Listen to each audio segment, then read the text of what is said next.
Item ಯಾವುದೇ ಇರಲಿ try ಮಾಡಿ ಆಚಿ ಚಿಕನ್ ಮಸಾಲಾ. ಭಾರತದ ರಕ್ಷಣಾ ಇತಿಹಾಸದಲ್ಲೇ ಇದು ಅತಿ ದೊಡ್ಡ ಡೀಲ್ ಅಂತ ಹೇಳಲಾಗ್ತಾ ಇದೆ. ಫ್ರಾನ್ಸ್ ಜೊತೆ ಮೋದಿ ರಕ್ಷಣಾ ಒಪ್ಪಂದಕ್ಕೆ ಸಹಿ ಕೂಡ ಹಾಕಿದ್ದಾರೆ. ಹ್ಯಾಮರ್ ಕ್ಷಿಪಣಿಗಳ ಖರೀದಿ ಸೇರಿದಂತೆ ಹಲವು ಪ್ರಮುಖ ಒಪ್ಪಂದಕ್ಕೆ ಸಹಿ ಹಾಕಲಾಗಿದೆ. ಮೇಕ್ ಇನ್ ಇಂಡಿಯಾಗೆ ಮತ್ತಷ್ಟು ಬಲ ಬಂದಿದೆ ಇದರಿಂದ ಅಂತ ವಿಶ್ಲೇಷಕರು ವಿಶ್ಲೇಷಣೆ ಕೂಡ ಮಾಡ್ತಿದ್ದಾರೆ. ಈ ಕುರಿತ ಒಂದು ರಿಪೋರ್ಟ್ ಇದೆ, ಬನ್ನಿ ನೋಡ್ಕೊಂಡು ಬರೋಣ. ಇನ್ಮುಂದೆ ಭಾರತದಲ್ಲಿ ತಯಾರಾಗಲಿದೆ ರಫೇಲ್ ಹ್ಯಾಮರ್.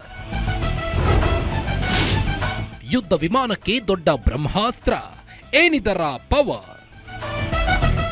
ಭಾರತದ ಸೇನೆ ಮತ್ತು ವಾಯುಪಡೆಯ ತಾಕತ್ತು ಇಡೀ ಜಗತ್ತಿಗೆ ಗೊತ್ತಿರುವ ವಿಚಾರ. ಬಾಲಾಕೋಟ್ ಸ್ಟ್ರೈಕ್ ಆಪರೇಷನ್ ಸಿಂಧೂರ ಬಳಿಕ ಇಂಡಿಯಾ ಪವರ್ ಏನು ಅನ್ನೋದು ಶತ್ರು ರಾಷ್ಟ್ರಗಳಿಗೆ ಗೊತ್ತಾಗಿದೆ. ಇದೀಗ ಅದಕ್ಕಿಂತಲೂ ದೊಡ್ಡ ಬ್ರಹ್ಮಾಸ್ತ್ರ ಸಿಕ್ಕಿದೆ. ಹೈಟೆಕ್ ರಫೇಲ್ ಯುದ್ಧ ವಿಮಾನದಲ್ಲಿ ಬಳಸುವ ಶತ್ರುಗಳ ಬಂಕರ್ಗಳನ್ನು ಕ್ಷಣಾರ್ಧದಲ್ಲೇ ಧ್ವಂಸ ಮಾಡಬಲ್ಲ ಅತ್ಯಂತ ಶಕ್ತಿಶಾಲಿ ಹ್ಯಾಮರ್ ಕ್ಷಿಪಣಿ ಸಿಸ್ಟಮ್ ಇನ್ಮುಂದೆ ಭಾರತದಲ್ಲೇ ತಯಾರಾಗಲಿದೆ. ಇದಕ್ಕಾಗಿ ನಮ್ಮ ದೇಶದ ಹೆಮ್ಮೆಯ ಭಾರತ ಎಲೆಕ್ಟ್ರಾನಿಕ್ಸ್ ಲಿಮಿಟೆಡ್ ಅಂದರೆ ಬಿಇಎಲ್ ಮಹತ್ವದ ಹೆಜ್ಜೆಯನ್ನಿಟ್ಟಿದೆ. ಫ್ರಾನ್ಸ್ ಜೊತೆ ಕೈಜೋಡಿಸಿರುವ ಬಿಇಎಲ್ ರಕ್ಷಣಾ ವಲಯದಲ್ಲಿ ಹೊಸ ಕ್ರಾಂತಿಗೆ ಮುನ್ನುಡಿ ಬರೆದಿದೆ. ಕೋಲಾರ ತಾಲೂಕಿನ ವೇಮ್ಗಲ್ ಕೈಗಾರಿಕಾ ಪ್ರದೇಶದಲ್ಲಿ ನಿರ್ಮಾಣವಾಗಿರುವ ಟಾಟಾ ಏರ್ಬಸ್ ಮಿನಿ ಹೆಲಿಕಾಪ್ಟರ್ ಅಂತಿಮ ಜೋಡಣಾ ಘಟಕಕ್ಕೆ ಪ್ರಧಾನಿ ಮೋದಿ ಮತ್ತು ಫ್ರಾನ್ಸ್ ಅಧ್ಯಕ್ಷ ಇಮ್ಯಾನ್ಯುಯಲ್ ಮಾರ್ಕನ್ ಅವರು ವರ್ಚುವಲ್ ಆಗಿ ಚಾಲನೆ ನೀಡಿದ್ದಾರೆ. ರಕ್ಷಣೆ, ಕೌಶಲ್ಯ, ತಂತ್ರಜ್ಞಾನ ಸಹಕಾರ, ವ್ಯಾಪಾರ, ಆರೋಗ್ಯ ಸೇರಿದಂತೆ ಭಾರತದೊಂದಿಗೆ 20ಕ್ಕೂ ಹೆಚ್ಚು ಒಪ್ಪಂದ ನಡೆಸಲು ಫ್ರಾನ್ಸ್ ಮುಂದಾಗಿದೆ.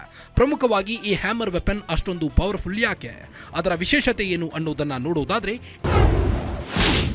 ಏನಿದು ಹ್ಯಾಮರ್ ಕ್ಷಿಪಣಿ? ಹ್ಯಾಮರ್ ಕ್ಷಿಪಣಿ ನಿಖರವಾಗಿ ಗುರಿ ತಲುಪಬಲ್ಲ ಸ್ಮಾರ್ಟ್ ಬಾಂಬ್. ಪ್ರಸ್ತುತ ರಫೇಲ್ ಯುದ್ಧ ವಿಮಾನಗಳಲ್ಲಿ ಇದನ್ನ ಬಳಸಲಾಗುತ್ತಿದೆ. ಇಲ್ಲಿಯವರೆಗೆ ಭಾರತವು ಇವುಗಳನ್ನು ಫ್ರಾನ್ಸ್ನಿಂದ ಆಮದು ಮಾಡಿಕೊಳ್ಳುತ್ತಿತ್ತು. ಆದರೆ ಇನ್ಮುಂದೆ ಇವುಗಳನ್ನು ಭಾರತದಲ್ಲಿ ತಯಾರಿಸಲಾಗುತ್ತದೆ.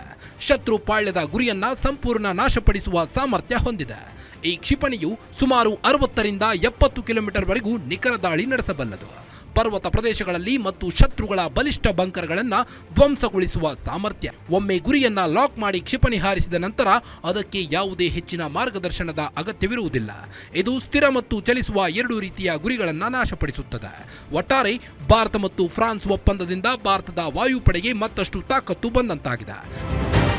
News desk, guarantee.